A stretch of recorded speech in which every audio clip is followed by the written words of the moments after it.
Este es el error científico más infame y criticado en la historia de Star Wars. You've never heard of the Millennium Falcon? Should I have? It's a ship that made the Kessel Run in less than 12 parsecs. En escena, Han Solo usa parsec como si se tratara de una unidad de tiempo. De este error se ha hablado muchísimo y siempre se ha culpado a George Lucas de no conocer la terminología científica y usar parsec incorrectamente. Un parsec es una unidad de longitud, como 1 kilómetro o 1 milla. Y lo que hace en la escena Han Solo es tratar de alardear de la velocidad del halcón milenario como si un parsec se tratara de una unidad de tiempo. Es como decir, mi auto me lleva de la casa a la oficina en menos de 12 kilómetros. No tiene sentido, parece que faltará contexto. Por tanto, parece un gran error. ¿George Lucas se equivocó? ¿Qué tal si le dijera que nunca fue un error? Sin embargo, entiendo que se haya creado el mito del error porque esto ha sido criticado desde un principio por científicos de renombre como el gran Carl Sagan en esta entrevista de 1978. Yeah, that's right. The parsec or Han something Solo, that's right. Talked about getting to a certain place in only so many parsecs of time, Yeah. or speed. Which When has it's, a nothing to unit, when it's a unit of distance, it's like saying that from here to San Diego is 30 miles an hour. It just doesn't mean anything. Yeah. Yeah. But how many people were sitting there that figured that out during the picture? That All you got to do is hire one impoverished graduate student and get all the facts right. I mean, can tell you that. También hablaba del tema, por ejemplo, Neil deGrasse Tyson en este TikTok.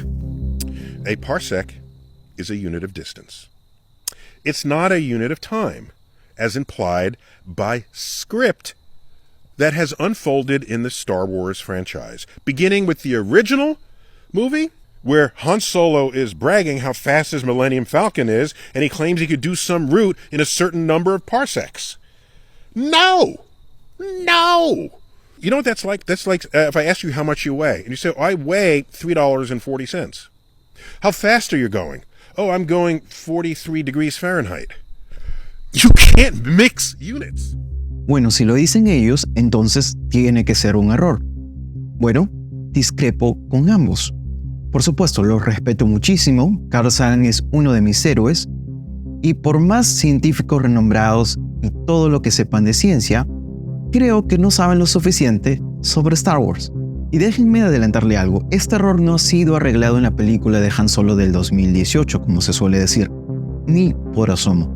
Por cierto, si han visto la película doblada al castellano, traducen parsec como para segundo. Esta palabra no existe en el vocabulario científico, es una palabra que se inventaron en la traducción o en el doblaje. Parsec en castellano es también parsec. Bien, si prestan atención a la película original, ahora conocida como Una Nueva Esperanza, mucho del lore más elemental de Star Wars es explicado a través de los ojos de Luke Skywalker, quien por primera vez sale de su planeta para conocer la galaxia allá afuera, y aprendemos sobre qué es un sable de luz, qué es el Imperio, qué es la Fuerza o cómo funcionan los saltos al hiperespacio. Y eso último, los saltos al hiperespacio, es vital para entender el caso de Star Wars. Pero antes de continuar con eso, nos sería muy útil entender qué es verdaderamente un parsec.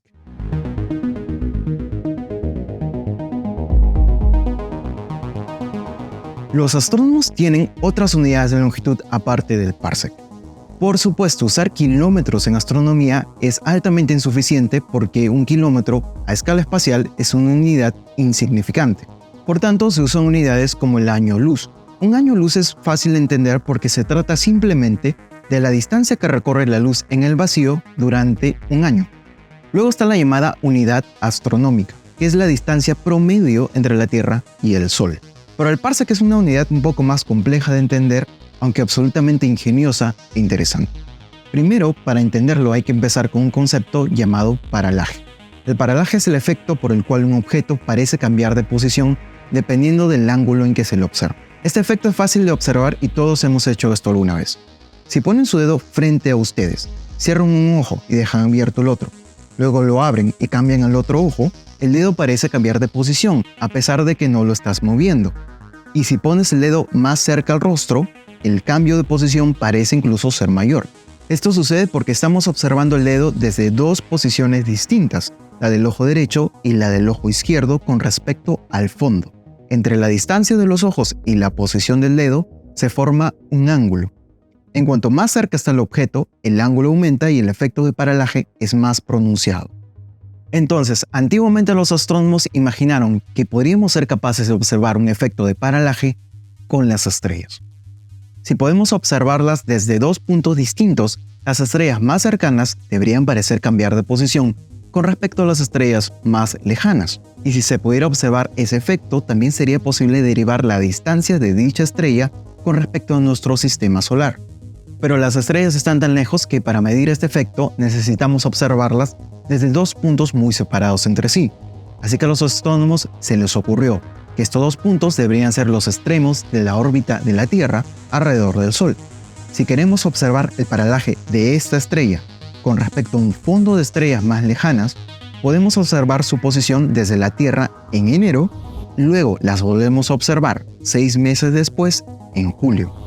De esta forma las habríamos observado desde dos ángulos distintos, y ahora sí se puede observar el efecto de paralaje. Por tanto, una estrella cercana observada en estos dos puntos parece cambiar de posición con respecto a las estrellas más lejanas.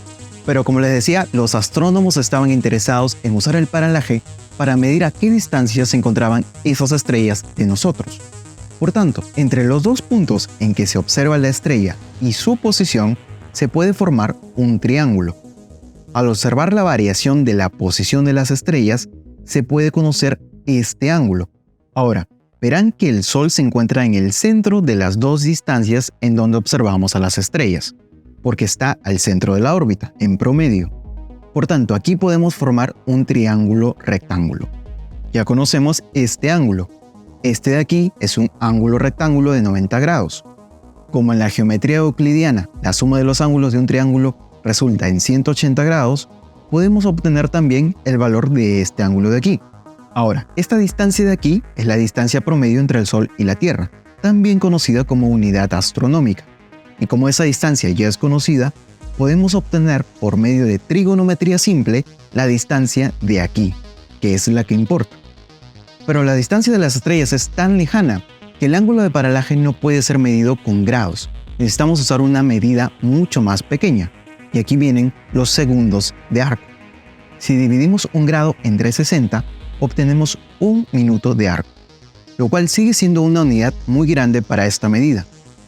Si dividimos un minuto de arco entre 60, obtenemos un segundo de arco. Eso es un grado dividido entre 3600. Y esto es lo que los astrónomos establecieron. Si este ángulo, llamado el ángulo de paralaje, es un segundo de arco, esta distancia, desde el Sol hasta la estrella que se está midiendo, se denominará parsec. Paralaje en inglés es parallax. Segundo de arco es arc second o arc sec. Parallax, arc sec se contrae y tenemos el nombre parsec. Y ya lo tenemos, eso es un parsec. Muy ingenioso, ¿verdad? Ahora volvamos a Star Wars.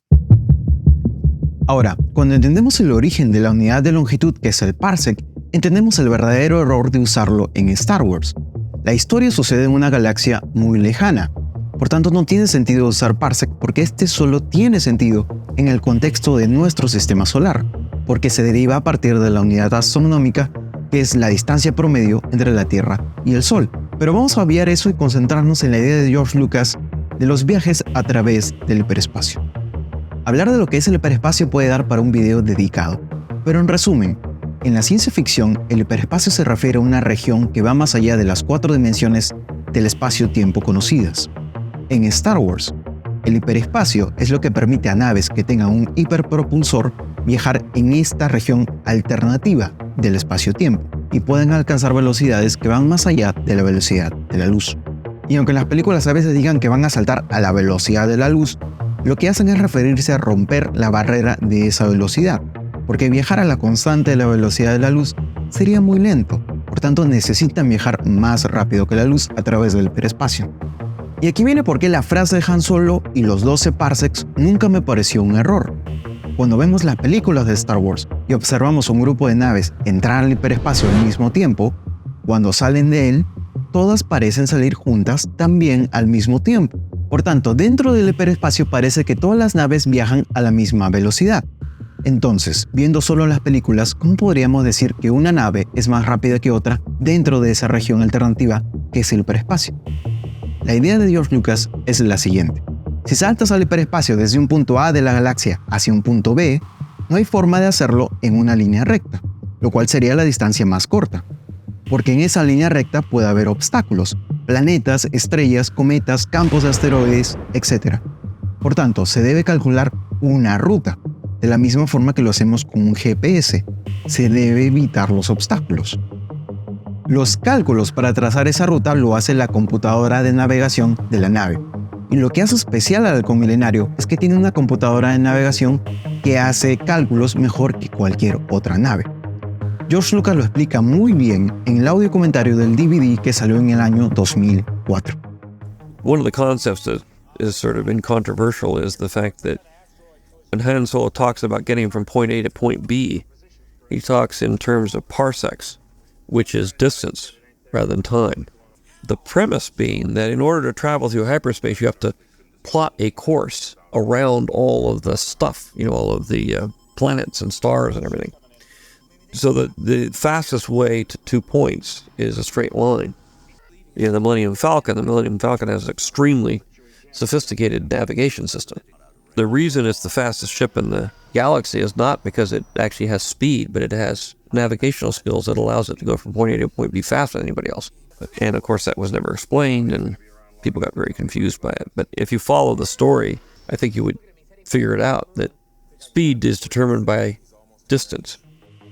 Lo dice George, la computadora de navegación del Halcón Milenario es muy sofisticada y esto combinado con las habilidades de Han Solo les permiten trazar rutas más cortas que otras naves.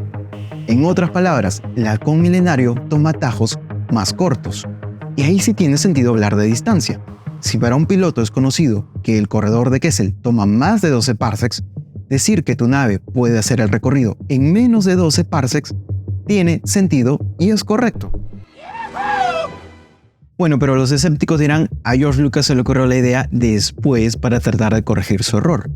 Pero les había dicho que en la película explican muchas cosas elementales del lore de Star Wars en general, y el propio Han Solo explica la naturaleza de los saltos al hiperespacio en la película. Kidding, the rate they're gaining? Traveling through hyperspace ain't like dust and crops, boy. Without precise calculations, we'd fly right through a star or bounce too close to a supernova and that'd end your trip real quick, wouldn't it? Ahí lo tienen.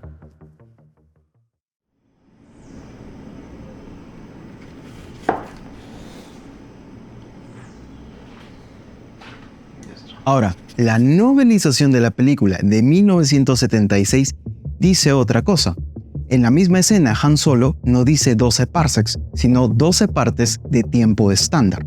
Aunque en la portada de la novelización diga George Lucas, en realidad este libro no fue escrito por él, sino por el prolífico autor de ciencia ficción Alan Dean Foster. Así que lo de partes de tiempo estándar es obra de Alan Dean Foster y no de George Lucas. Dean Foster debió haber pensado que efectivamente se trataba de un error y como buen conocedor del argot científico decidió corregirlo. Por otro lado, los más perspicaces se deben preguntar, ¿por qué es necesario trazar rutas en el hiperespacio para evitar obstáculos en el espacio real? Si en Star Wars definen el hiperespacio como una región alternativa del espacio-tiempo. Esa es una buena pregunta, pero la respuesta está en este libro, La Guía del Universo de Star Wars de Bill Slavicsek, que es una enciclopedia que se publicó en los años 90. Dice en la entrada sobre el hiperespacio: el hiperespacio converge con el espacio real, haciendo que cada punto en el espacio real esté asociado con un único punto en el hiperespacio. Los objetos en el espacio real emiten sombras de gravedad hacia el hiperespacio que tienen que ser trazadas para evitar colisión. Y luego está la película de Han Solo del 2018, a la cual se le atribuye haber corregido este error. Sin embargo, no puedes corregir algo que nunca fue un error. Lo que hace la película de Han Solo es representar correctamente lo que les acabo de explicar. Sin embargo, varios medios lo publicitaron así y Disney permitió que se publicitara de esa forma, lo cual demuestra que no conocen bien la obra de la cual son dueños. O quizás sí lo sabían y dejaron que los medios digan esas cosas porque al final es prensa, lo cual es incluso peor. Bueno, y así llegamos al final de este video, espero les haya gustado. Y ahora me gustaría escuchar a ustedes qué ¿Qué opinan al respecto? ¿Les convencen los argumentos que he presentado o siguen creyendo que se trata de un error? Pónganlo en los comentarios que los leo. Si les ha gustado el video, denle like. Si les gusta el contenido de este canal en donde hablamos de la ciencia ficción, suscríbanse y conmigo será hasta un próximo video. Yo soy Harold y esto fue Odisea del Cosmos.